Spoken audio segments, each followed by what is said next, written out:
Aren't you glad you came today? Got out of bed and got up and made it, showed up. You deserve it.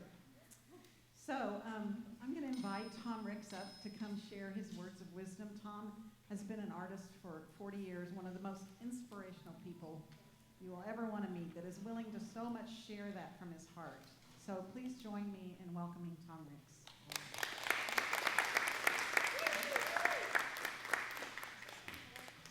Yeah.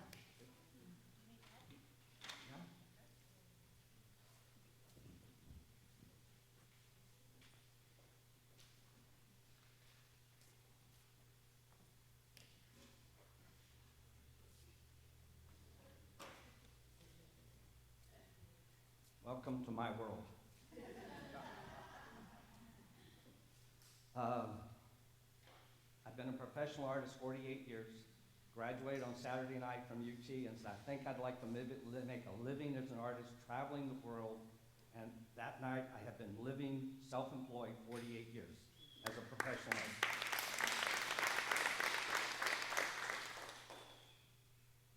You may have received a piece of paper that says, living your dream. That's just a term I use. But the key for me every morning is the piece of paper you just got.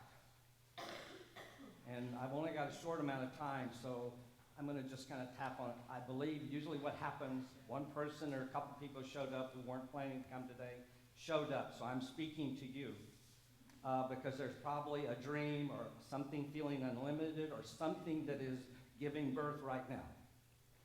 So if you're willing to play what I call the game, I call it living the dream, you can call it unlimited, whatever term you want to put in there. I go, am I living my dream? What would it look like? And so every quarter for the last 24 or 40 years, I fill out this. Every morning I refer to this. I have an 8 o'clock call that I meet with people that about prosperity, and also denials and affirmations. I heard 2 weeks ago the Aramaic version of the Lord's Prayer, and I added that to my morning routine. And then what I do is from here, I begin to create every quarter.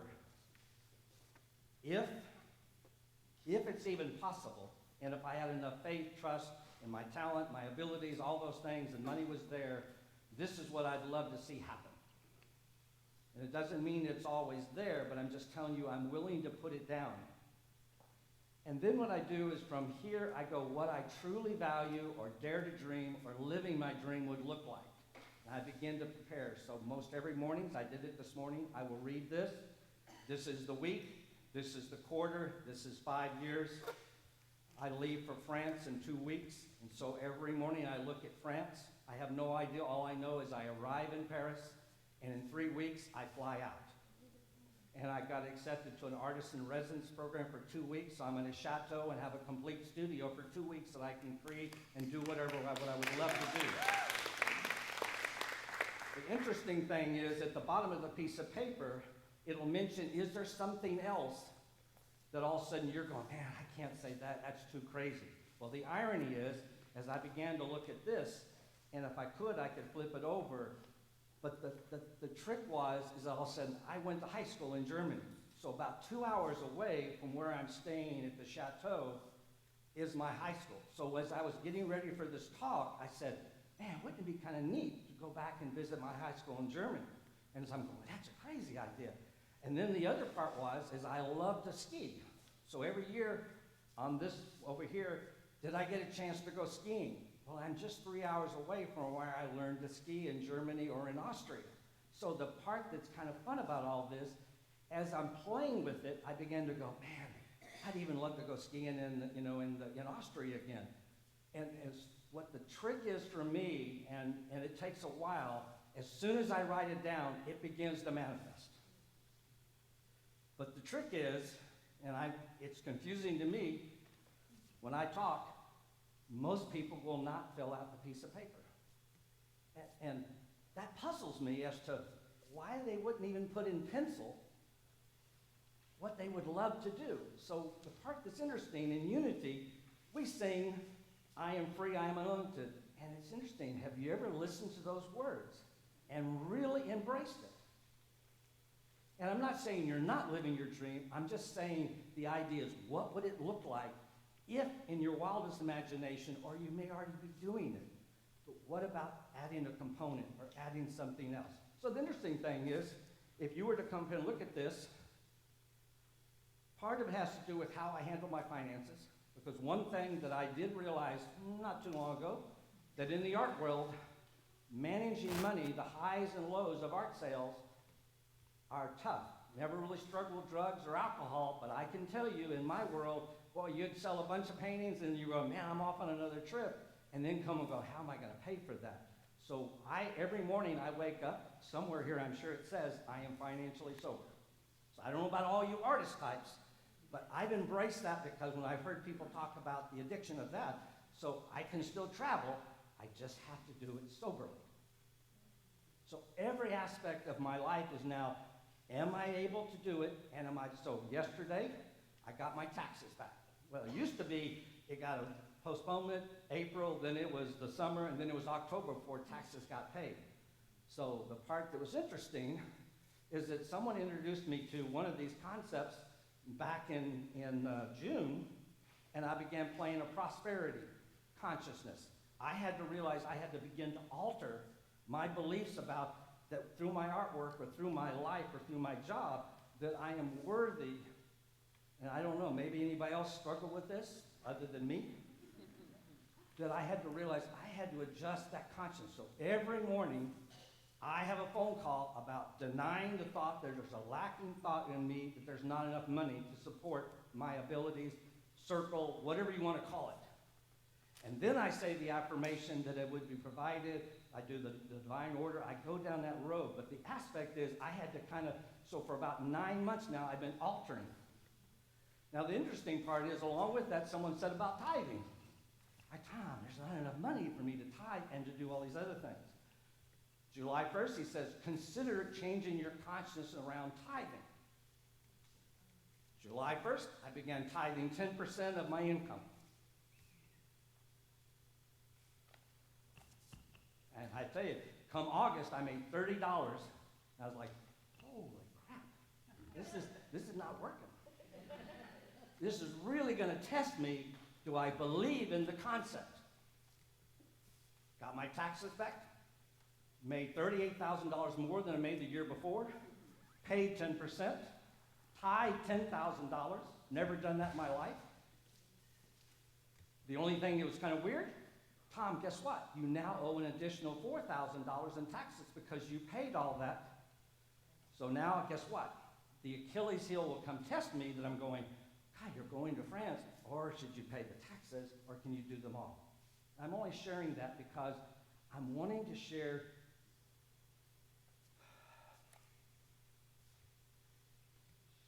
this is how you do it.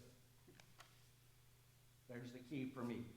Through my lens, through my projector, if you're willing to dare to put it in a rough draft, and not all the ones that actually happened, but most all of them have, unless I put the brakes on it and say, I'm not worthy of that. And almost every artist I know struggles with, I'm not worthy. And I don't know what that may come with why I'm in the art. I don't know. That could be that could be the next lesson. But the part here, so Kathy, how am I doing on time? Okay. Any questions? Am I going too fast? Sometimes I've been known to talk and go, I didn't see you breathe at all for 30 minutes. So when I come to a talk, I bring that to tell myself, okay, because I am passionate about this. And I've been working it as a journey for me.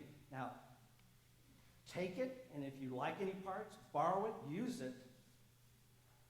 But I've been around the world now, I think, between 36 and 40 times, painting and coming home and doing it. So it can't just be me that is just lucky. So with that, connect. So I would encourage circle that you begin to have, if there is an issue of prosperity here, that you begin to create a denial and affirmation where you check in, or you have an email, or you have something. We call in at 8 o'clock every morning, and you're welcome to call that number too, and begin to reprogram that says there's not enough in the world. Just because today when I leave for France, there's probably 1 million people flying over to France. But I used not to believe, well, I have to wait till everything, the conditions are right. Why do those other 1 million people or 100,000 people, whatever, believe in it? And the question is, as an artist, I had to begin to adjust that. I would encourage you to look up the Aramaic version of the Lord's Prayer, because that is Jesus' original language. And it is interesting if you'll read it or listen to it in its original terminology. It's a language that has here a meaning, and a meaning. Fantastic. Daily word, this, and this, and this. And the other part, which is fascinating, from this exercise, every month I create this scale. Anytime yesterday I had a thought that's lacking, I put it here and try not to judge it either way. Whether it's like a really abundant one, or one that's like, man, I'm really worried about France, or I'm really worried about paying this taxes, whatever. I put it there. And the interesting thing is now, over the last 6 months, I would have thought when I started this would have been just as full as this. But every month, this is like 75%, 80% with positive thoughts, but I'm giving the value to this small worries and concerns. And that's really just the noodling stuff that kind of creeps in. It creeps into me. I don't know if it creeps into you, but over the years, there have been many times I've spent more time here than I have realizing the blessings and the gratitude and being grateful for everything. Make sense? Any questions? Yes? You mentioned checking in at 8 o'clock. Is that a physical thing that you're checking in? 8 o'clock, Gary, who's the minister up at Unity New Braunfels, where I go, I'm on the board, and we got to a board meeting and realized we were struggling financials within the church, and he said, why don't we begin? So 8 o'clock every morning, the board members all check in, and we hear a denial of we try not to give any power to that thought. Because somebody told me it's like 60,000 or 90,000 thoughts a day. But the trick is, in that thought process, if you go any kind of feeling like, oh, there's not enough, what happens is, if I'm in the metaphysical world, that thought begins to manifest. So the trick is, whether you're stewards or you in your own personal lives, once you realize you've got that thought, so at 8 o'clock every morning, some mornings, 2 or 3, as many people in the church will call in and listen to where he will read this. Now this is the 4th, we do this 2 months in a row, and then we'll switch to something else. But the part that was interesting is I was getting ready for this talk. The last 10 days, I got hit with every doubt and fear in my world. I'm going, what's going on? I said, I'm going to probably talk about this, and I'll feel like a fraud or a failure. What am I talking about? So what I did is I went back to the early denial and affirmation. Now the trick with denial and affirmation, you say the thought has any power, and then you say your affirmations. You don't say another denial and another denial, which makes sense because that's what I was doing. And then you let it go. Doesn't mean in 5 minutes it may not come back. But the interesting thing is when I go to art shows, they're like King William, there's 250 vendors. Every artist in the whole place is struggling with, well, I'm not good enough, they're not buying my artwork. And I mean, I'm like, we got to stop that. So what I do is I start sharing, yes, you have the thought, and then let it go. Make sense? Yeah. Any other questions? What kind of art do you do? Mostly what I do are large canvases like this, and some are from trips, some are from whatever. But the interesting thing is, I used to be, Gary suggested, Tom, God, Goddess, Spirit, Universe, that's the names I like to call it rather than God or whatever. I began to think paintings were my source. He said, I want you to consider an idea that the universe, spirit, God, goddess is your source, and it's just this is the way in which you use your talent. So the interesting part is, I used to sell about 30, 40 paintings a year. Now I sell about 4 or 5. And then what I did is I started making giclée prints. It may not be your bit, but I now, all of a sudden, I just produce a painting, and basically I go to shows all over the country. I will still sell the original, but in real truth, I sell the giclée prints because it's an affordable option. It may change next week, it may change, but I've switched from a single booth to a double booth and sometimes a triple booth just because I go, there's that much that's going on. So it's a way in which Spirit said, Tom, how about you only do 4 paintings a year, and then you give them an option where they can buy it. Does that answer pretty good? Any other questions?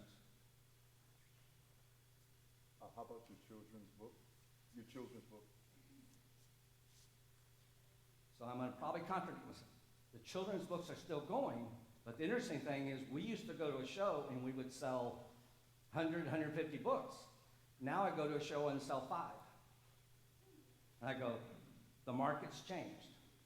At the Church in Unity, we have gone from a large space and now we're doing spirit groups, 8 or 10 people in a group, because that's what it looks like the way, it's kind of like the giclée paintings, that's the way the church is beginning to grow across the globe. Spirit groups. You have a common interest. We're just beginning it. I don't know. It's an experiment. Does that make sense? Yes, thank you. In fact, I even forgot. What did you ask?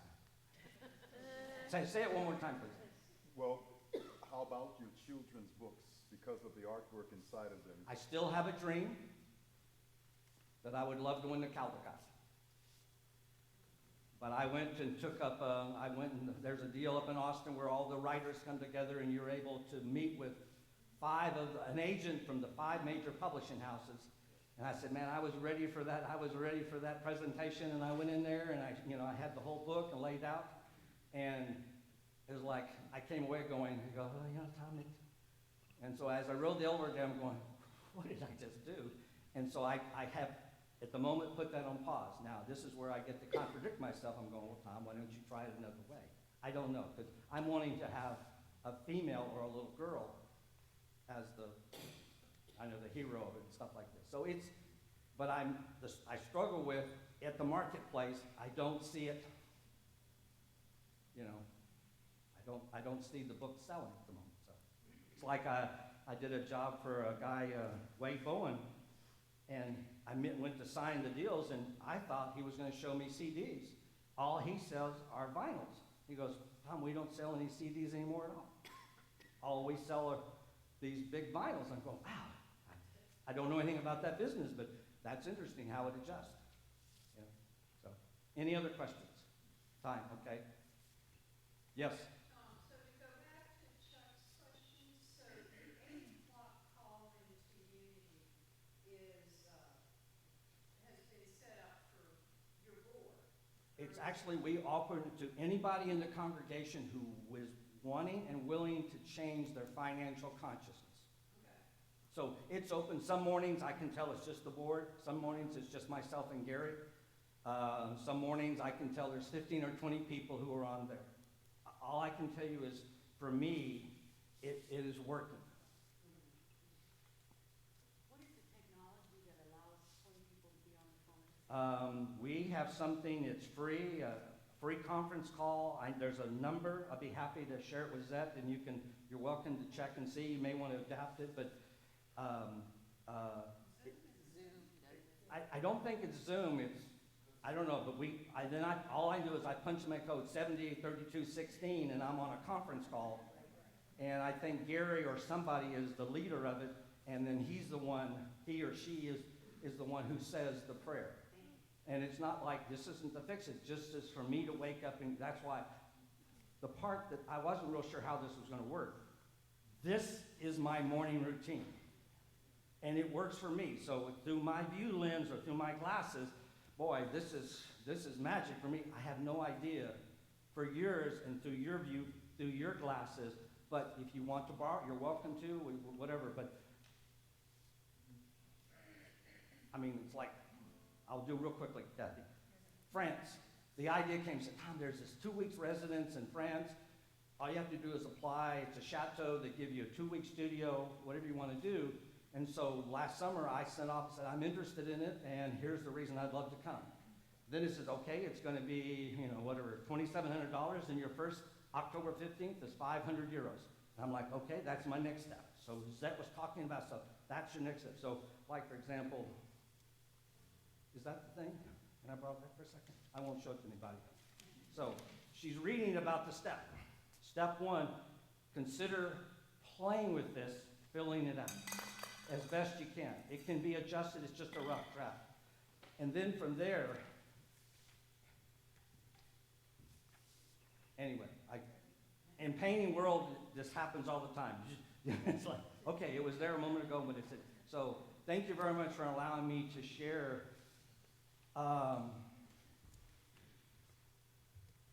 what's inside me.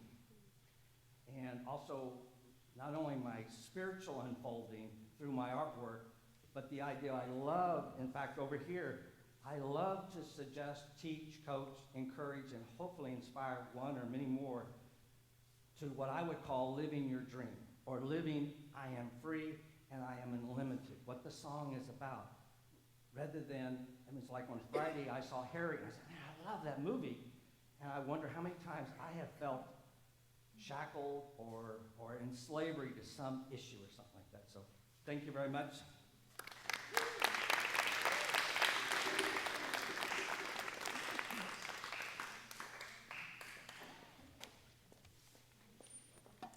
So I invite you to take a moment, a brief time of meditation as we sit alone and together, just for a few moments, each in our own way.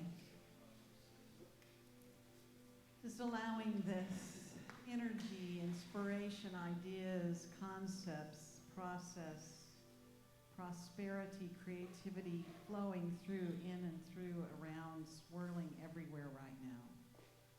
So with your eyes open or your eyes closed, breathe in this moment.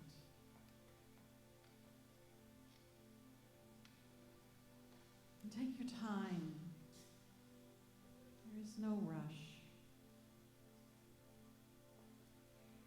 There is no right or wrong way to do this.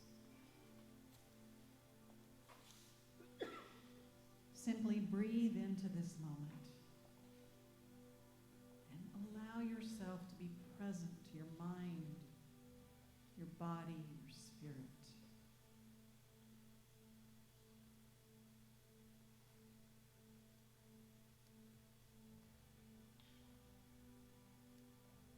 And allow yourself to rest, knowing that in the next few minutes there is nothing you need to do, nothing you need to make happen.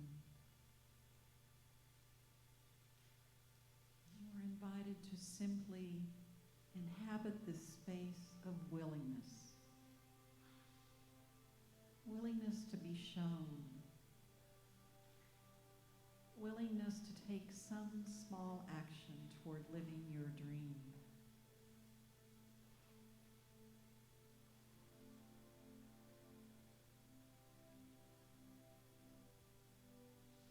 What is your dream? Can you feel it? Can you see it? Can you taste it? Can you sense it in your body? What is your soul's deepest desire?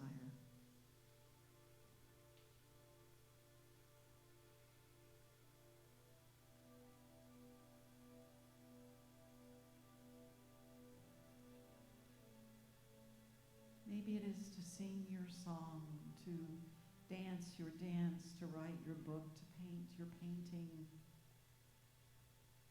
to balance your budget. Perhaps your desire is simply to be of service, to love and to be loved.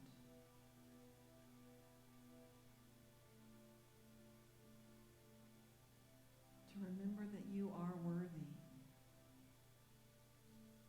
Know that whatever your soul dreams, it is so much bigger than the you.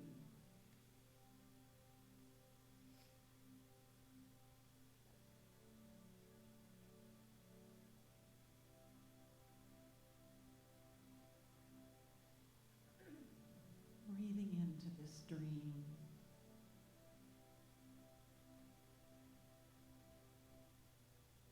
In this moment, you don't need to see the bigness or the totality of it. Simply allow yourself to be led by the dream, the dreams. And if at any point you find yourself distracted by other thoughts, feelings, sounds, simply notice those and bring yourself, your attention, back to your willingness to see and feel and be your dream.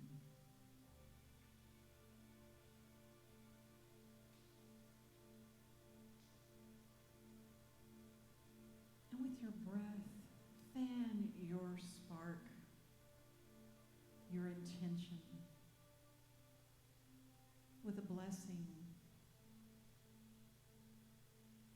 with your willingness to be a conscious co-creator of your dreams, allowing them to come into manifestation.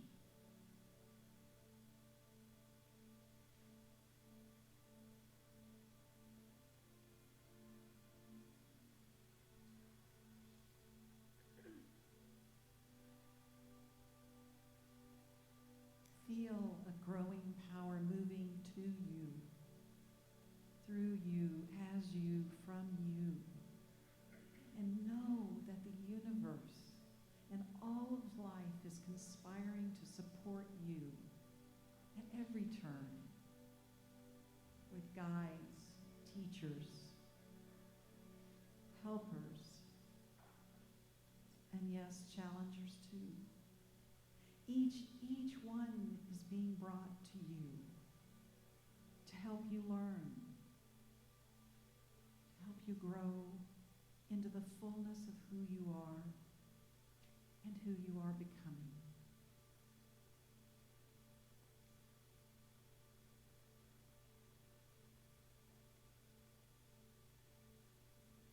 Breathing into this moment, feel too that this is not just for you, not for your own personal benefit, but for the highest good of all. This highest good being served through your willingness to experience and express your dreams now.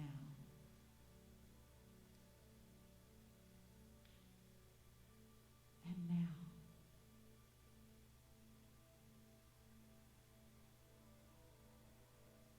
And now.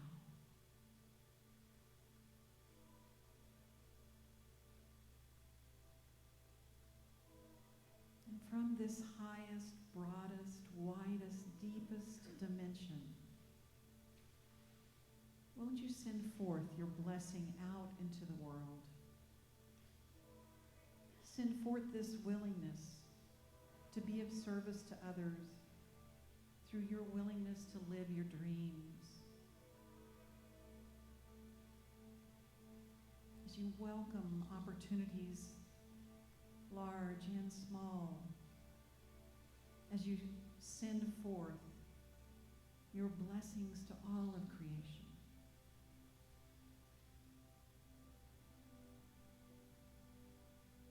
Allow those blessings to go out,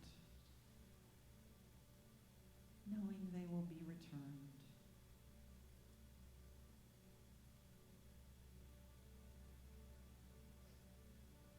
Breathing again into this moment, feeling ourselves here in this room, our feet grounded on Mother Earth. We ask that may all beings be blessed by our willingness to do this. And so it is.